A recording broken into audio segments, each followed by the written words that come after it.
এখন আমরা উদাহরণ 25 পৃষ্ঠা 39 এর এই গ নাম্বার অঙ্কটি করব। কারণ ক এবং খ তোমরা পারবা, কারণ ক এবং খ এর মতো আর অনেকগুলো অঙ্ক আগে করা হয়েছে। সো আমরা এই গ নাম্বার অঙ্কটি করব। গ নাম্বার অঙ্কের কোশ্চেনে বলা আছে r সমান x y such that x belongs to a, y belongs to a এবং y সমান x plus 1। এখানে তারা কি বোঝাচ্ছে? এখানে বোঝাচ্ছে x এর মানগুলা a সেটের ভিতরে আছে। উপরে আমাদের a ছিল একটা সেট, b ছিল আরেকটা সেট। তো যেহেতু দুই জায়গায় a ব্যবহার হয়েছে তাই আমরা a সেটটা লিখে রাখছি এখানে। a সেটের সদস্যগুলো হচ্ছে 4 5 6 7।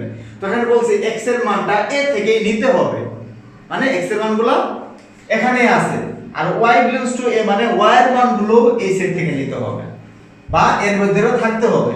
পরে বলছে y সমান সমান x plus 1, কিন্তু এখানে বলা আছে যে x এবং y কিন্তু সমান না, মানে x এর সাথে 1 যোগ করলে কার সমান হয়? y এর সমান হয়। দ্যাট মিন্স আমি যদি y এর মান 4 বলি x এর মান কত হবে? 5। এক কম হবে। ও এই যে x এর সঙ্গে 1 যোগ করলে এটা সমান হয় না? তা ধরে এটা 3, তাহলে এটা কত হবে? 4। এটা 5 ধরলে এটা কত হবে? 6 হবে, মানে একটু ডিফারেন্স আছে, এক ডিফারেন্স আছে। আচ্ছা, এখন প্রশ্ন হচ্ছে r এর মানকে তালিকা পদ্ধতিতে প্রকাশ করো। তাহলে এটা কোন পদ্ধতিতে আছে? এটা তাহলে কোন পদ্ধতিতে আছে? সেট গঠন পদ্ধতিতে আছে। নিতে হবে কিসে? তালিকা পদ্ধতি। তো আমি এর আগে 10 নাম্বার এবং 11 নাম্বার অঙ্ক করেছি 2.2 এ। ওখানে ছিল যে তালিকা পদ্ধতিতে প্রকাশ করো, দ্যাট মিন্স অন্যই বের করো, তাই না? ওখানে কি করছিলাম? ওখানে দুইটা সেট দেওয়া ছিল, যার দুইটা সেটে গুণ করছিলাম, মনে পড়ে?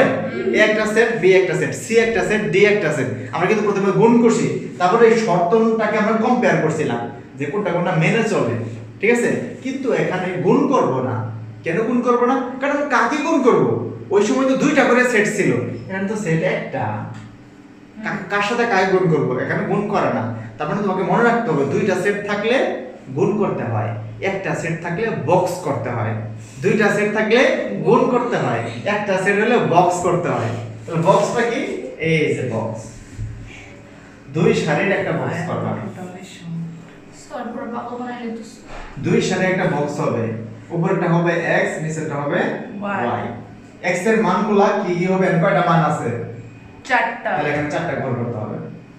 2 3 এই হচ্ছে 4। x এর মানগুলো হবে এগুলা 4 5 6 7।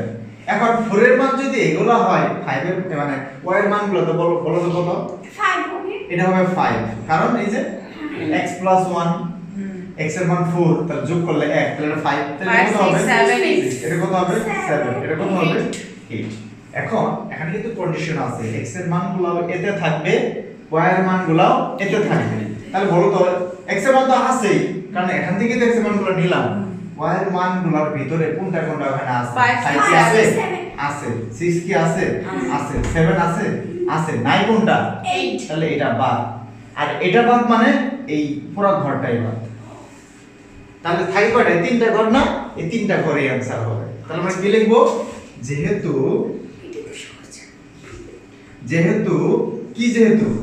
কি কি আছে সেটা আমরা লিখে নেই।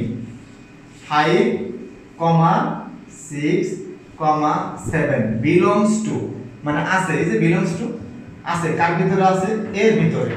কিন্তু নাই কি বলো? 8। তাহলে কি লিখব? 8 belongs not, মানে does not belongs to। 8 does not belongs to কার ভিতরে নাই? এর ভিতরে নাই। সুতরাং অ্যানসার গুলো কি হবে? মানে r সমান কি হবে? এখানে যদি r দেয়া থাকে তুমি এখানে r লিখবা, এখানে s থাকলে তুমি s লিখবা।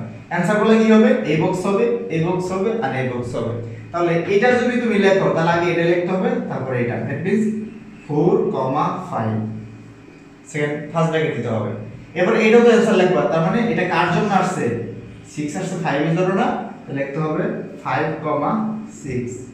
এবার লিখতে হবে কি? 6, 7। এবার লিখতে হবে কি? এটা লিখতে হবে না, এই সেকেন্ড ব্র্যাকেট ক্লোজ, এই সেকেন্ড ব্র্যাকেট ক্লোজ। এখন তোমরা বলতে পারো তাহলে x এবং y কাজ কি?